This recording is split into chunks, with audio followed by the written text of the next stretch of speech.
Hi guys, so a different type of video today. I wanted to come to you with a bit of a sewing demonstration.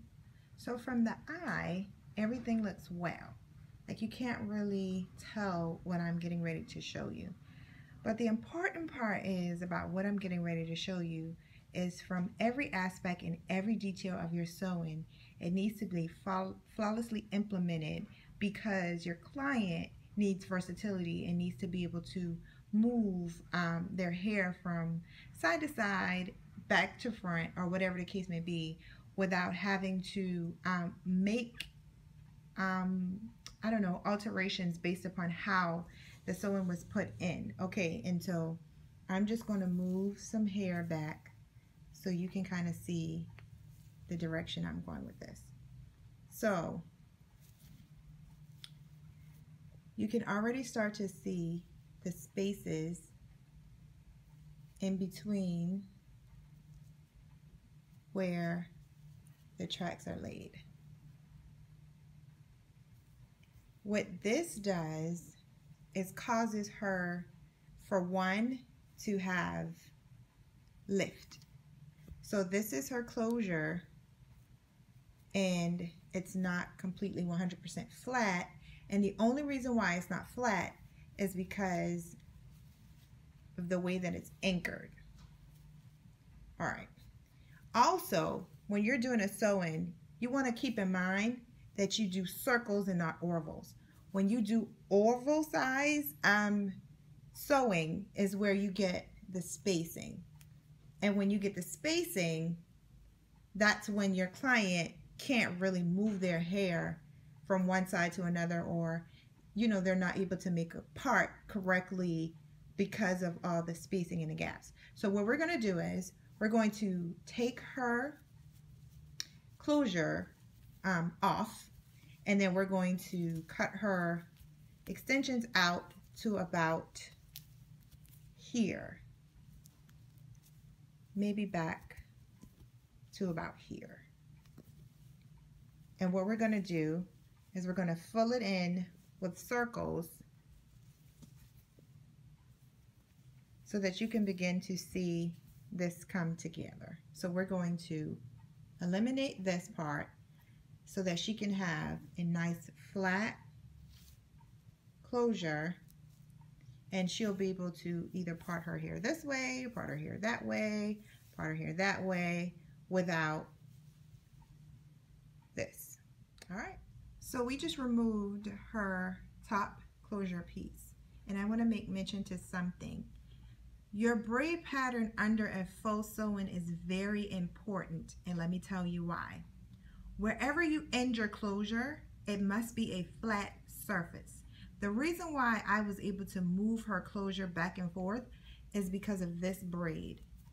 So if you see this braid, I'm lifting this braid and I'm able to move this braid back and forth just like I moved her closure back and forth. So braid placement is very, very important under a faux sewing. Also, what's also important is what I talked about earlier, maintaining a circle. So this is an oval shape.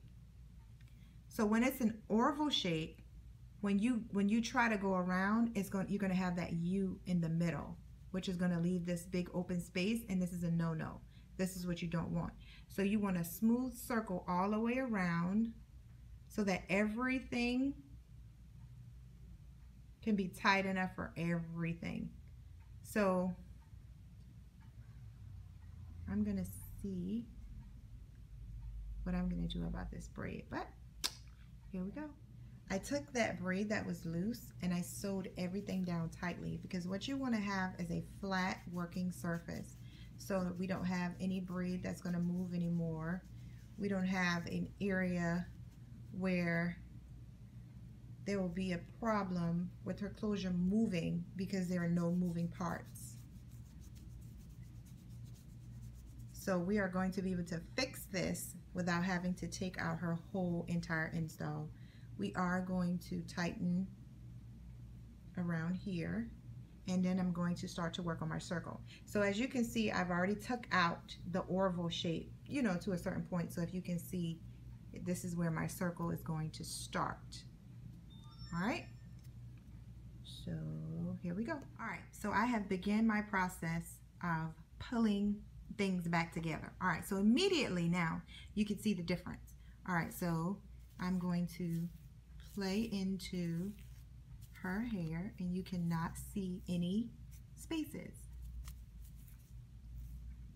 All right, so we are well on our way to allowing her freedom.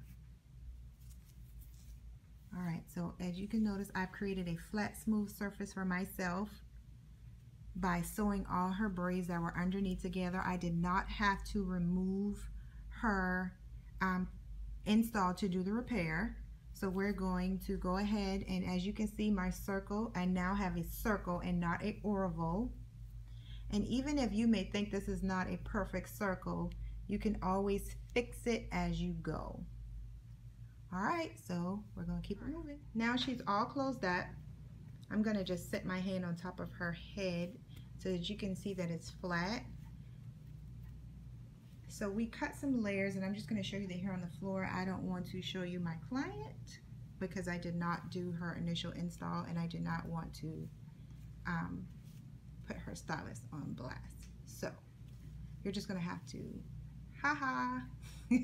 get what you can see. All right, so we are good to go now. We have no, I'm just gonna pull through it so that you can see the difference. So if she wanted to put her part on this side, she could. If she wanted to put her part on this side, she could. Her circle's tight, so there's no gaps, no openings, and it's completely, I'm just gonna, can't move anything around, you can't pick anything up. Here, I'll just do this so you can see there's no give, no pull, no move, no nothing. It's completely flat. All right.